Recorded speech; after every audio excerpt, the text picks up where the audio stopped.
Hi everyone, and Sir Gunawan. My name is Audrey Jacqueline, so I'm gonna tell you about my unforgettable moment. I have an unforgettable moment during the Sumpah Pemuda ceremony held in October 2022. At the time, my friend and I decided not to attend the ceremony because we were so lazy and the conditions were very hot. However, because we were afraid of being scolded, we finally decided to take part in the ceremony even though we felt lazy.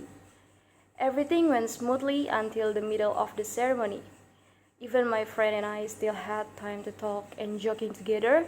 Until then, I felt uncomfortable and decided to move the row behind my friend so I could lean behind her.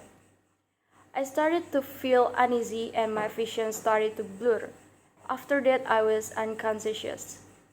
At the time, I was being carried by someone I didn't know. Actually, I was a little aware but embraced when I woke up when I was being carried. So I woke up when I was in the health center.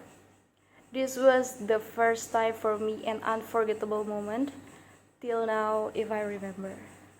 So that's all from me. Thank you so much.